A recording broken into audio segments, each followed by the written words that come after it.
नमस्ते दोस्तों, स्वागत है आपका इस नई कहानी में। हमारी आज की कहानी है इज्जत से खिलवाड़।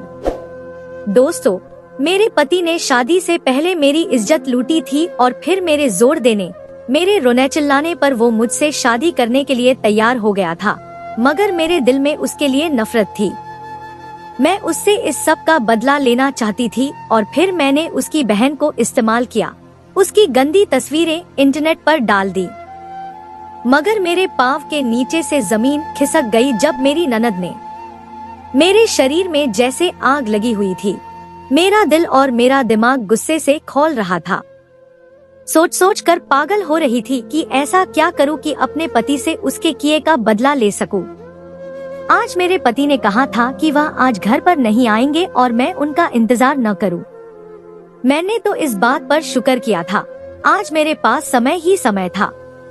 मैंने अपने माता पिता से बात करने के लिए उनका नंबर मिलाना शुरू कर दिया, मगर माँ मेरी आवाज सुनते ही फोन बंद कर देती। तुम हमारे लिए मर चुकी हो अनामिका, तुम्हें कितनी बार कहें कि यहाँ पर फोन मत किया करो, तुम्हारे पापा भी तुम्हारी आवाज सुनकर टेंशन में आ जाते हैं। माँ ने कितनी आसानी से ये बात कह दी थी। मैं एक बार फिर से टूट कर रह गई थी। मुझे अपने कानों पर विश्वास नहीं हो रहा था कि मेरे पेरेंट्स मेरे साथ ऐसा भी कर सकते थे। मैं गुस्से से कमरे में चक्कर लगाने लगी थी और फिर मैं कमरे से बाहर निकल आई। मेरे दिमाग में यही सब चल रहा था कि मैं अपने पेरेंट्स को कैसे मनाऊं। जो कुछ हुआ था उसमें मेरी कोई गलती नहीं थी। ये सब तो राज ने किया था और वह कितनी आसानी से अपने घर वालों के साथ पहले की तरह खुशी खुशी रह रहा था। उसे तो जैसे इस बात का एहसास ही नहीं था कि उसने मेरी जिंदगी बर्बाद कर दी है। वह खुश था कि उसने अपने प्रेम को पा लिया, मगर मेरे दिल में उसके लिए कितनी नफरत थी, शायद वह इसका कभी अंदाजा नहीं कर सकता था।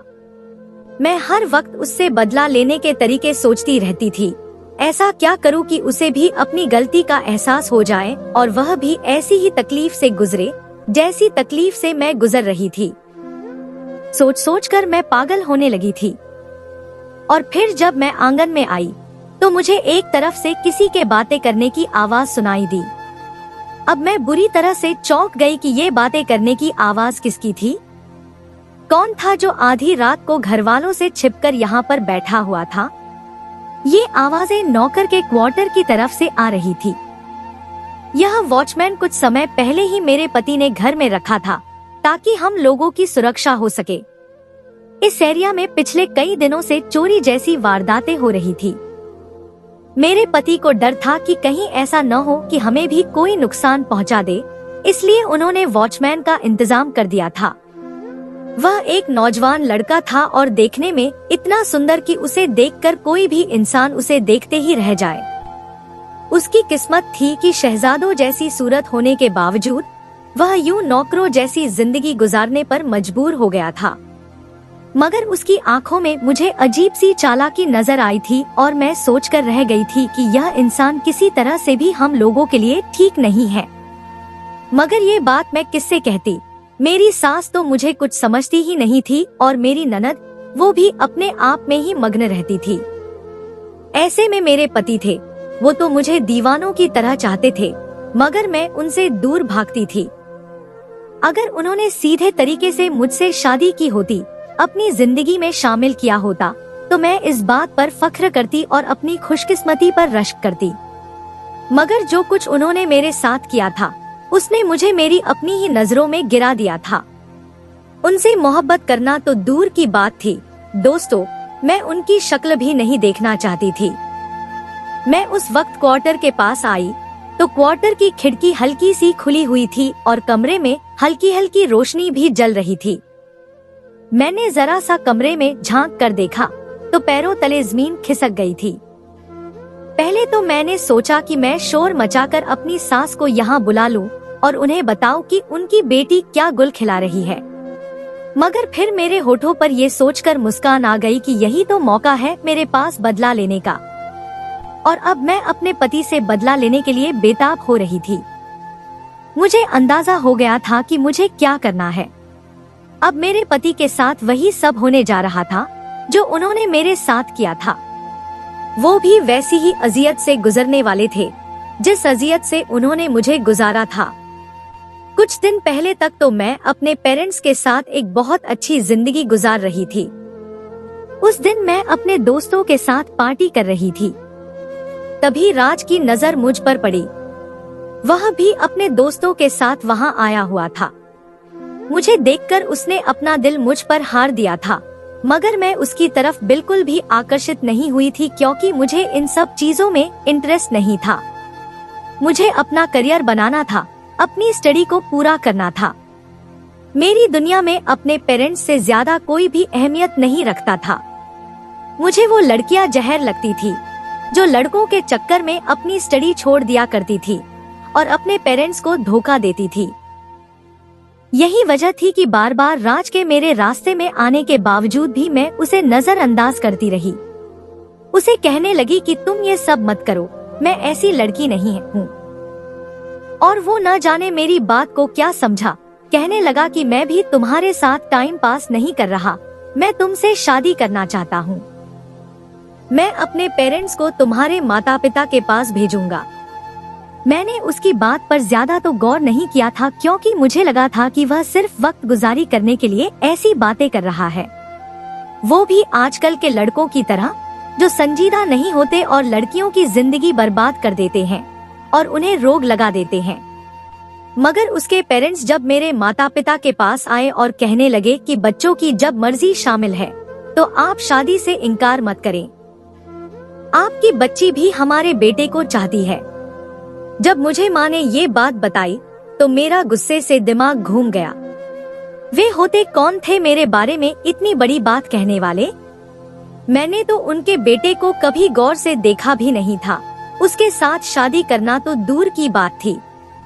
कहने लगे कि बच्चों की जब मर्जी शामिल है तो आप शादी से इनकार मत करें, आपकी बच्ची भी हमारे बेटे को चाहती है।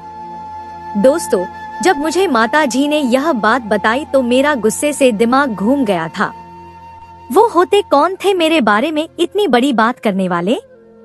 मैंने तो उनके बेटे को कभी गौर से देखा भी नहीं था, उसके साथ शादी करना तो दूर की बात थी। उस दिन राज अपने दोस्तों के साथ खड़ा था। मैं उसके पास गई और उसके दोस्तों के सामने उसे खड़ी खड़ी सुनाई। कहने लगी कि आगे आपने पेरेंट्स को मेरे घर मत भेजना, मैं तुम्हारी शक्ल भी नहीं देखना चाहती। इसके बाद भी राज मेरे रास्ते में आता रहा।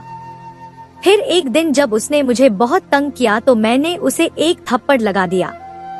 तब उसे बहुत ज्यादा गुस्सा आया। कहने लगा कि मैं तुमसे इसका बदला लेकर रहूंगा जो तुमने मेरे साथ किया है, वो अच्छा नहीं है। मैंने उसकी बात को अब भी गंभीरता से नहीं लिया था। मुझे लगा था कि वो गुस्से में ऐसा बोल रहा है और ये सब तो मैंने तंग करके किया था। उसे तो मेरी कोई बात समझ में नहीं आ रही थी। मेरी दोस्त अनामिका मुझे कहने लगी कि तुमने ये गलत किया है, तुम्हें ऐसा नहीं करना चाहिए था। राज बहुत गुस्से वाला है और मुझे लगता है कि वो तुम्हें माफ नहीं करेगा। मगर मुझे सबकी कोई परवाह नहीं थी। मगर एक दिन मुझे कॉलेज से जाते हुए राज ने अगवा कर लिया था और एक फ्लैट में ले जाकर मुझे बंद कर दिया। मेरे घर वाले नहीं जानते थे कि मैं कहाँ पर थी। वो मुझे ढूंढते रहे, कभी किसी एक दोस्त के घर तो कभी किसी दूसरे दोस्त के घर, मगर वो नहीं जानते थे कि मैं कहाँ थी, किस हालत में थी। और मैं राज के पैरों पड़ चुकी थी। उससे कहने लगी कि मुझे वापस छोड़ो, मेरे साथ ये सब न करो। मगर वो कुछ सुन ही नहीं रहा था। पहले उसने मेरी इज्जत लूट ली, अब मेरे पास और कोई रास्ता नहीं रहा था कि मैं उससे शादी कर लूं। फिर वो मुझे लेकर एक मंदिर में गया। उसके कुछ दोस्त शामिल थे और शादी के बाद वो मुझे घर लेकर गया तो उसके माता पिता देखकर गुस्से में आ गए, क्योंकि मैंने उनके साथ बहुत बदतमीजी की थी और अब वो मुझे बहू स्वीकार करने पर तैयार नहीं थे। तब मैंने राज को धमकी दी कि अगर इन लोगों ने मुझे घर से निकालने की कोशिश की तो राज भी घर छोड़कर चला जाएगा। और बेटे की मोहब्बत में मजबूर होकर उन्होंने हथियार डाल दिए थे। मगर वो लोग मुझसे बात नहीं करते थे, मुझसे दूरी पर ही रहते थे और मुझे भी इस सब से कोई फर्क नहीं पड़ता था। मैं जब अपने पेरेंट्स से मिलने के लिए जाती तो मेरी माता मुझसे बात नहीं करती थी। पिताजी मुझे कहते कि तुमने ये सब क्यों किया है। पिताजी को मैंने सारी बात बताई तो वो कहने लगे कि जो भी हुआ है तुम्हारी इसमें गलती शामिल है। तुम्हें इस लड़के को गुस्सा नहीं दिलाना चाहिए था और उसे इस हद तक मजबूर नहीं करना चाहिए था। उस दिन हमने तुम्हें मना किया था कि तुम अकेली कॉलेज में मत आना। मैंने तुम्हें कहा था कि मैं तुम्हें खुद ही छोड़ने आऊंगा, मगर तुमने मेरी बात नहीं मानी। और ये सब कुछ जो भी हुआ है तुम्हारी अपनी वजह से हुआ, तुम्हारी जिद की वजह से। वो दोनों मेरी कोई गलती माफ करने पर तैयार नहीं थे और ऐसे में मुझे राज से नफरत होने लगी थी। दिल चाहता था कि उसे जान से मार दूं, उसे भी ऐसी यातना दूं जैसी यातना उसने मुझे दी है। मेरी सास बात बात पर ताना देती कि मैंने उसके बेटे को फंसा लिया और जबरदस्ती उसके साथ शादी की। न जाने ऐसा क्या किया कि वो इतना मजबूर हो गया, मुझे उसने अपना लिया। और मेरी नंद भी जैसे मुझे खातिर में नहीं लाती थी। दोस्तों, इस वजह से मुझे उन दोनों से भी नफरत थी। चाहती थी कि इन सब लोगों को उनके किए का मजा चखाऊं। अब जैसे मुझे इस बात का मौका भी मिल गया था, मुझे ये रास्ता नजर आ गया था कि मैं अपने पति से इस सब का कैसे ले सकती थी। उस समय उसकी बहन उस लड़के के साथ मौजूद थी और दोनों ऐसी हालत में थे कि उन्हें देखकर मैं भी शर्म से पानी पानी हो गई थी। मैंने इन लोगों की वीडियो अपने मोबाइल में बना ली और फिर कमरे में जब आकर लेटी, जो अब की बार मुझे शांतिपूर्ण नींद आई थी, क्योंकि मुझे अपना लेने का रास्ता नजर आ गया था। मैं सोचने लगी कि जब उन्हें भी दुनिया के सामने तमाशा बनना पड़ेगा, तब उनके दिल पर क्या बीतेगी, वो कैसा महसूस करेंगे। मैं अब ये सोच सोच कर खुश हो रही थी। और फिर अगले दिन मैंने वो सभी तस्वीरें नेट पर डाल दी थी और यह काम मैंने इतनी होशियारी से किया था कि किसी को पता नहीं चल सकता था कि यह काम किसने किया और कैसे किया। कोई मुझ तक नहीं पहुंच सकता था। एक एक करके वह वीडियो सब लोगों तक पहुंच गई थी। इस वीडियो में मेरी नंद और उस लड़के दोनों का चेहरा साफ नजर आ रहा था। मेरी सास इस सब बातों से बेखबर थी, मगर ऐसे लग रहा था जैसे कविता को इस बारे में पता चल गया था, क्योंकि मैंने उसे दिन के समय बहुत ही परेशान हालत में देखा था। बार बार वह यहाँ से वहाँ पर टहल रही थी और बार बार किसी का नंबर भी डायल कर रही थी। उस मलेज का कहीं पे आतापता नहीं था। मेरी सास बार बार कह रही थी, ये रमेश कहाँ चला गया? उसे मुझे बाजार से कुछ सामान मंगवाना था। ये बहुत ही कामचोर लड़का है, जब काम हो तो ये गायब हो जाता है, हाथ ही नहीं आता। और तब मैंने कविता के चेहरे की तरफ देखा, वह बहुत ही ज्यादा परेशान नजर आ रही थी। मुझे अभी अंदाजा हो गया था कि मैंने जो आग लगाई है वो सुलग पड़ी है। कविता को भी इस बारे में मालूम हो गया है। मैं दिल ही दिल में खुश थी कि अब मैं अपना पूरा कर लूंगी, क्योंकि अब मेरे सास और पति के चेहरे पर भी वैसे ही तकलीफ नजर आने वाली थी जो तकलीफ मैं झेल रही थी। कविता तैयार होने के बाद घर से निकल गई थी। मेरी सास उसे रो रह गई, कहाँ जा रही हो कविता? इतनी जल्दी बात सुन लो मेरी। मगर कविता सनी अनसनी करते हुए न जाने कहाँ चली गई थी। मेरी सास अपना सिर थाम के रह गई। यह लड़की तो कोई बात सुनती समझती ही नहीं है। आज मैंने अपनी एक रिश्तेदार को बुलाया हुआ था। उसने कविता के रिश्ते के बारे में मुझे कुछ बताना है। वह कविता से मिलना चाहती थी, मगर यह लड़की किसी की बात समझे तब ही ना। मेरी सास लगातार गुस्से में ऊंचा ऊंचा बोल रही थी और मैं यह सोचकर खुश हो रही थी कि अब तुम अपनी बेटी को इज्जत से अगले घर भेजने के बारे में सोचना छोड़ दो। अब कोई भी उसे ब्याहने के लिए इस घर में नहीं आएगा। आज मेरा पति भी बहुत ही ज्यादा लेट हो गया था और मेरी नंद का भी कहीं पता नहीं चल रहा था। दोस्तों, मेरी सास का तो टेंशन ले लेकर बुरा हाल था और मेरे ससुर भी बार बार मेरी सास को यही कह रहे थे, तुमने अपनी बेटी को बहुत डील दे रखी है, कहाँ है वो? तुम्हें कुछ मालूम है? जवान बेटी अभी तक घर नहीं आई और तुम कुछ नहीं जानती कि वो कहाँ है। और तुम्हारा बेटा भी कोई बात नहीं सुनता। कब से मैं उसे कॉल कर रहा हूँ, मगर वो कोई कॉल नहीं उठा रहा। परेशान तो मेरी सास भी थी। वह रोते हुए कहने लगी, मैं क्या करूं? वो सिर्फ मेरी नहीं, आपकी बेटी है। अगर वो मेरी नहीं सुनती तो आपको उसे लगाम डाल के रखनी चाहिए थी।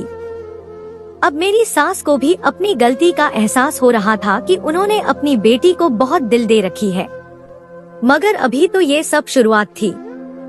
अभी तो इन लोगों को मालूम होना था कि तकलीफ, जिल्लत और अजियत कहते किसे हैं। रात को जब मेरा पति घर आया तो बहुत टूटा हुआ, बिखरा हुआ लग रहा था। मैं उस समय अपने कमरे में होती थी, मगर आज इन लोगों का तमाशा देखने के लिए मैं अलौंज में ही मौजूद थी। घर में आज खाना खाने वाली सिर्फ मैं थी। मेरे सास-ससुर को तो जैसे किसी चीज का होश नहीं था और मुझे किसी चीज की कोई फिक्र नहीं थी। जो मैं चाहती थी सब कुछ ऐसा ही हो रहा था। मुझे अंदाजा हो गया था कि कविता अब अपने घर वालों का सामना नहीं कर सकती। उसे घर वालों से डर लग रहा होगा कि उसके भाई जिंदा नहीं छोड़ेगा, तभी तो अपने किसी सहेली के घर चली गई होगी और इंतजार करेगी कि जब भाई का गुस्सा कम हो तो वह घर वापस आ जाए। फिर जब मेरा पति घर आया तो उसे देखकर मेरी सास अपना दिल थाम के रह गई। राज, क्या हुआ है तुम्हें? और ये कविता कहाँ है? मैं कब से उसे कॉल कर रही हूँ, मगर वो मेरी कॉल नहीं उठा रही। उसकी किसी सहेली से पता करो कि वो उसके साथ तो नहीं है। और तब राज गुस्से से चिल्लाने लगा, वह हमारे मुंह पर कालिख मल के कहीं चली गई होगी। जिसके साथ उसने मुंह काला किया है उसी के साथ होगी। वह गुस्से से बोल रहा था और मेरी सास अपना दिल पकड़ कर रह गई। कैसी बातें कर रहे हो तुम अपनी जवान बहन के बारे में? कोई इस तरह से की बात करता है? माना कि वह थोड़ी बदतमीज है, लापरवाह है, मगर इसका ये मतलब नहीं कि तुम भाई होकर भी उसके किरदार पर बोलना शुरू करो। कहाँ है मेरी बच्ची? पता करो कहीं किसी मुसीबत में न हो। तब राज ने अपने मोबाइल उनकी तरफ किया और उस मोबाइल में वही वीडियो थी जो आज मैंने नेट पर अपलोड की थी और रात को ही अपने मोबाइल से बनाई थी। यह देखकर मेरी सास के पैरों के नीचे से जमीन निकल गई। राज कहने लगा कि यह सब देखने के बाद भी आप उसी को याद कर रही हैं, कि आप उसकी शक्ल देखना चाहेंगी। क्या किया है उसने हमारे साथ? हमारी इज्जत मिट्टी में मिला दी। घर के मलेज के साथ ये सब करती रही। अगर उसे अपनी जवानी संभालना मुश्किल हो रहा था तो बता देती, हम उसकी शादी कर देते। हमारे साथ ये सब तो न करते। अब वह सिर पकड़कर रोने लगा था। कितनी बदनामी हो गई है। मैं किसी के सामने सिर उठाने के काबिल नहीं रहा। मैं किसी का सामना नहीं कर सकता। वह बुरी तरह से रो रहा था और मुझे उसे देखकर अजीब सा सुकून महसूस हो रहा था। दोस्तों, मैं भी इसी तरह से रोई थी और मेरे माँ बाप भी मेरे लिए इसी तरह से तड़पे थे। उन्हें भी अपनी बदनामी का खौफ सताने लगा था और उन्हें भी ऐसा ही महसूस हुआ था जैसा कि अब इन लोगों को हो रहा था। और मुझे इन लोगों पर तरस नहीं आ रहा था। वह रात इन लोगों ने अपनी आंखों में गुजारी थी जबकि मैं अपने कमरे में सुकून से सो रही थी। मेरे पति ने मुझे सुकून से सोते हुए देखा तो कहने लगा, मैं जानता हूँ कि यह सब तुम्हारा ही किया धरा है। जरूर तुमने ही मेरी बहन को इस तरफ लगाया था। तुमने ही उसके जहन में ये ख्याल डाले हैं, वरना मेरी बहन तो बहुत मासूम थी। और आज जो भी बोलता मुझे उस पर गुस्सा नहीं आ रहा था, क्योंकि आज मैंने अपना ले लिया था। राज और उसके घरवाले कभी भी जान नहीं सकते थे कि यह सब मैंने ही किया था। मैंने ही वह वीडियो नेट पर डाली थी। राज ने अब घर से बाहर निकलना छोड़ दिया था और मेरे सास-ससुर का भी यही हाल था। वे लोग किसी के सामने सिर उठाने के काबिल नहीं रहे थे। अब वे किसी से बात भी नहीं करते थे। रो रो कर मेरी सास का बुरा हाल हो गया था और मेरे पति भी कहते, अब मैं किस मुंह से दुनिया का सामना करूं? मेरे अपने दोस्त मेरा मजाक उड़ाते हैं, मुझ पर हंसते हैं, आवाज कसते हैं। आप बताएं कि मैं क्या करूं, कहां जाऊं? तब मेरी सास अपना रुख फिर से मेरी तरफ कर लेती। जब से ये लड़की हमारी जिंदगी में आई है, उसने हमारे जीवन को जहन्नम बना के रख दिया है। निकालो इस लड़की को घर से बाहर। इसके नखरे का साया मेरी बेटी पर पड़ गया है और राज उन्हें बहुत मुश्किल से संभालता था। जो भी था वह मुझसे बहुत प्यार करता था। वह मुझे छोड़ने के बारे में सोच भी नहीं सकता था। ऐसे में वह अपनी माँ को ही चुप करवा दिया करता था। दिन इसी तरह से गुजारते जा रहे थे। राज तो पुलिस में भी रिपोर्ट दर्ज नहीं करवा रहा था। कहने लगा, पुलिस वाले भी अजीबोगरीब बातें बनाएंगे। आप नहीं जानती कि मुझे कैसी शर्मिंदगी का सामना करना पड़ेगा। मैं पुलिस में जाकर रिपोर्ट नहीं करवा सकता। और फिर एक दिन सुबह सुबह ही पुलिस स्टेशन से कॉल आ गई। राज बुरी तरह से परेशान हो गया कि अब पुलिस स्टेशन से कॉल क्यों आई है। न जाने इन लोगों की कैसी कैसी बातें सुनने को नहीं मिलेंगी। मेरी सास भी परेशान हो गई थी। वे राज के वापस आने का इंतजार कर रहे थे और फिर उन्हें जो खबर सुनने को मिली उसने उनके साथ साथ मुझे भी हैरान कर दिया था। मैंने तो इस हद तक सोचा नहीं था कि ऐसा भी हो जाएगा। मैं सिर्फ इन लोगों को नीचा दिखाना चाहती थी, अपनी बेइज्जती का बदला लेना चाहती थी।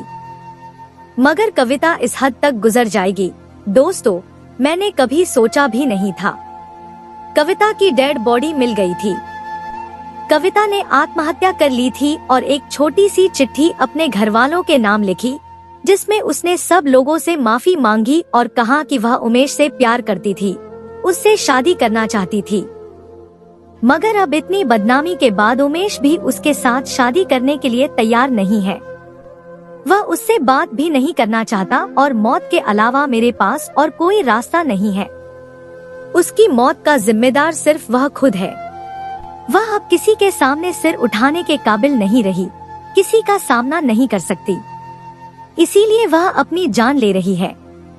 तब मेरे पति को मालूम हुआ था कि वह हॉस्टल में रह रही थी और हॉस्टल के एक कमरे में ही उसने खुदकुशी कर ली थी। 2 दिन तक दरवाजा न खोलने की वजह से वार्डन ने कमरे पर दस्तक देनी शुरू कर दी, मगर जब दरवाजा नहीं खुला तो वह परेशान हो गई। फिर दरवाजा तोड़ने पर सामने से कविता की लाश नजर आई। वार्डन कविता के परिवार के बारे में ज्यादा नहीं जानती थी, तभी उसने पुलिस में रिपोर्ट करवा दी थी और यूं कविता की लाश घर तक पहुंचा दी गई थी। जो बदनामी हुई थी सो हुई थी। कविता भी अपनी जिंदगी की बाजी हार गई थी और ये सब मेरी वजह से हुआ था। अब मैं बहुत ही ज्यादा शर्मिंदा थी। मुझे लगने लगा था कि मैं कविता की कातिल थी।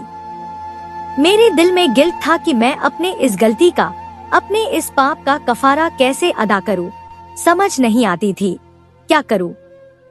और फिर एक दिन मैंने राज के सामने रोते हुए अपनी गलती को कबूल कर लिया। तो पहले वह मुझ पर चिल्लाने लगा, गुस्सा करने लगा कि मैंने जो किया था मोहब्बत में किया था। मैं अपनी गलती मानता हूँ, मगर तुम्हें ये सब नहीं करना चाहिए था। तुमने जो किया वो पाप था, तुम्हारी वजह से उसने खुदकुशी कर ली। और फिर मेरे माफी मांगने पर उसका दिल नरम पड़ गया। कहने लगा कि तुमने ये बात मेरे सामने तो कर दी है, मगर मेरे माता पिता के सामने मत करना, वरना तुम नहीं जानती कि वो तुम्हारे साथ बहुत बुरा सुलूक करेंगे।